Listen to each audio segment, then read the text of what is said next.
Whenever a Zombies DLC releases, there is always a surge of energy injected into the community. Everyone is trying to wring the map dry of all of its content, and naturally, we have a good time. However, once the fun and games are over, we hit a lull period. When Zetsubo released, the community did their thing, but since the map was not received very well initially and things were solved relatively quickly, this made waiting between DLC 2 and 3 quite unbearable. We all know and disdain these low points, and that's fine, it's part of our cycle, but the 3 months went by so slow, and we weren't sure if Treyarch was going to be able to deliver another unique experience like they had been doing this DLC season. Then, July 12th, 2016 rolled around, and the community looked at Treyarch with bated breath as Gorod Krovi was born.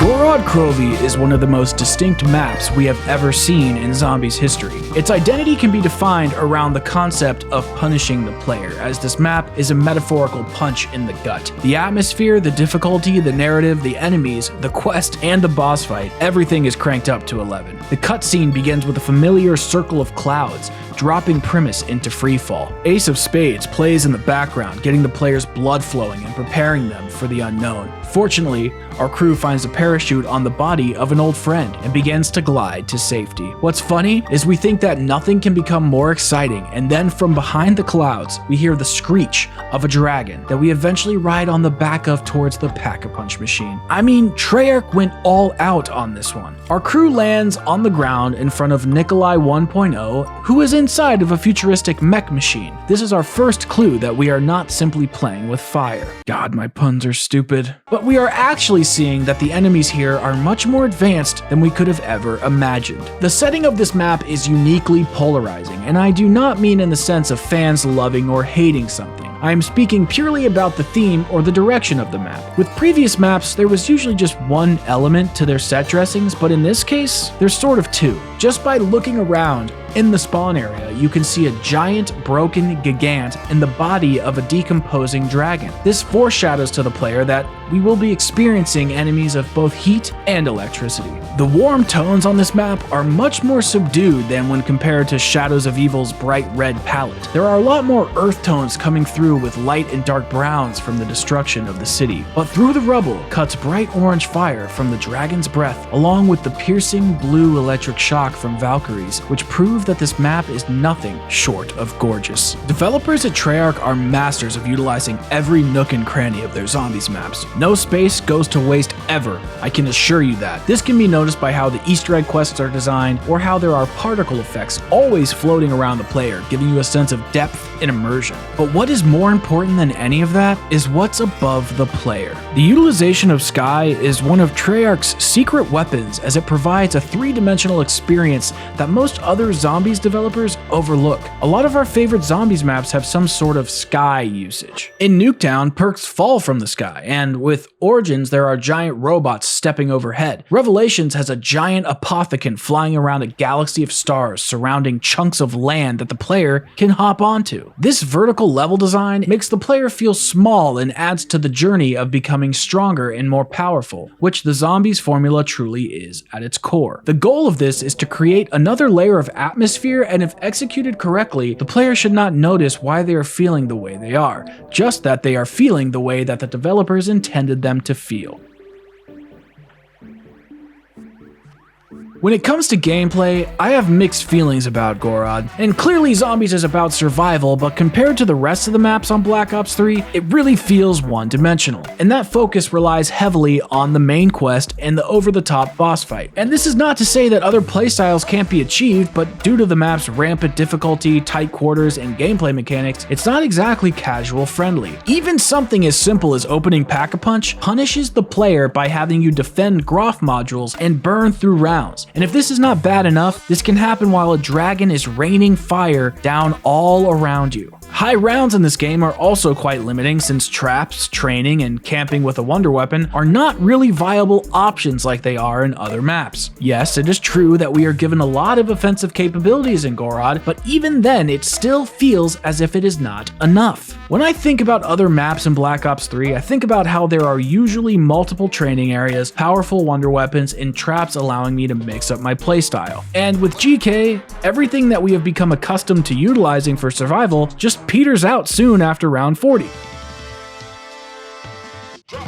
Even though the map is limiting on play style, it's not limiting on player approach towards your preferred gameplay method. We see a lot of fun weapons on this map, and not to mention tons of side quests with amazing rewards giving further boosts to the player. PPSH, Shadow Claws, L4 Siege are all exclusive to GK. The Guard of Fafnir and Dragon Strikes are also welcome additions to our arsenal, and they are fully upgradable, adding more replayability than usual. Treyarch also allowed us for the first time ever to upgrade the Monkey Bomb, which was accompanied with a higher hop, larger kill radius, and dubstep music instead of our usual creepy circus racket. The specialist in this map, the Gauntlet of Siegfried, is one of the most underrated specialists in all of Black Ops 3. This cute little guy flies out and blasts green fire, taking out enemies, and even retrieves Easter egg items for you. I mean, that's pretty sick. The time trial feature wasn't the most stellar component on the map, but I won't blame Treyarch for trying. I think if the melee weapons could have been more powerful, or maybe people would have cared about it more. We also saw an improved version of Zetsubo's challenge system,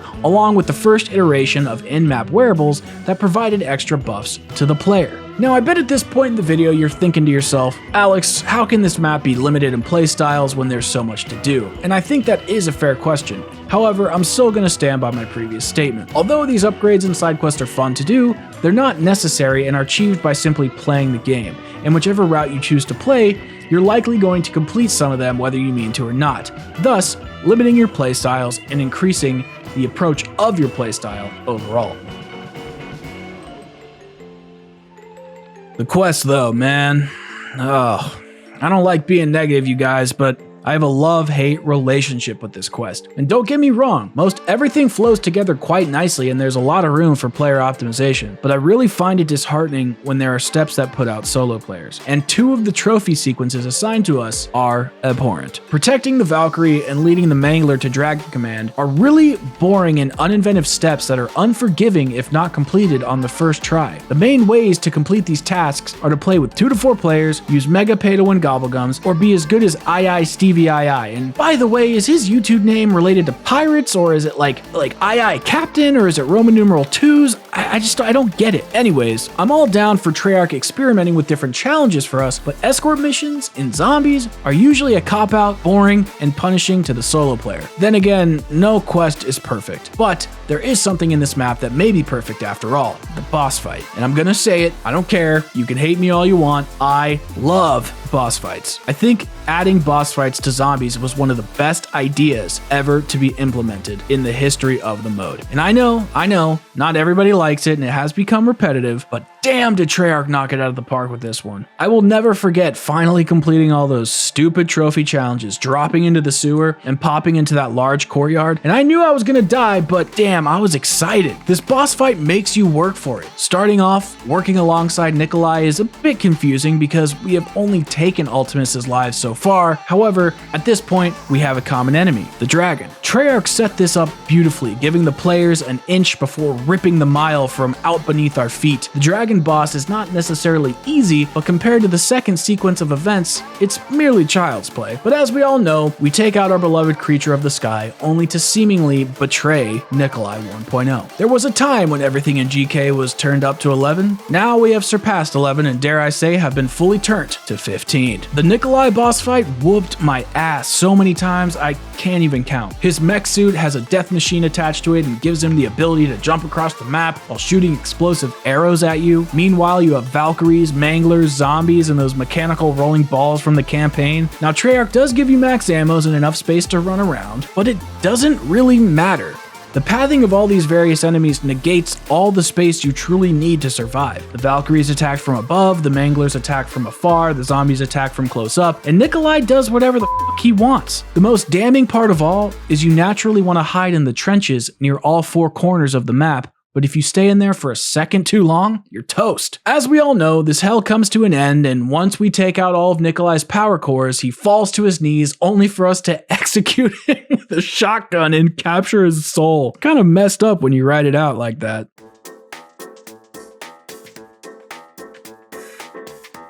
While I find this map to be very constricting towards playstyle and close to an advanced level of difficulty, I don't think it's a bad thing at all. In fact, I think quite the opposite. In the Drak Revisitation episode, I discussed how every map in Black Ops 3 had its own personality, and this is no different when it comes to Gorod Krovi. Whenever I'm in the mood for a challenging zombies experience with a big burly boss fight to cap it off, I play GK. I have played this map dozens and dozens of times, and it's one of the few where I know I may not survive until the end. Even with a tailored loadout of ultra mega gobblegum, I can still get my butt handed to me. And that's what makes this map so unique. Where most other levels attempt to overpower you or innovate zombies in other ways, this map puts you through the ringer while supplying you with the tools you need to be able to hang on for dear life. It's packed with a plethora of side quests, tons of unique weapons, and a double boss fight that hasn't been topped since 2016. I mean, you could maybe say Mephistopheles, but we're talking Treyarch here. This map has a special place in my heart, and I know I'm not alone in my thinking. We all play Gorod Krovi and enjoy the masochism that Treyarch so blatantly curated for us. And while I do love this experience more than most maps in the entire Zombies catalog, there has not been one before it or since that has somehow encapsulated both my love and hatred for this mode. This dichotomy of emotions is quite interesting, and it just goes to show you how much passion the developers put into each Zombies experience. And whatever and however unique the future of Zombies turns out, there will never be another Gorod Krovi. Thank you so much for watching this episode of Zombies Revisitation. I will see you all in the next one. Peace.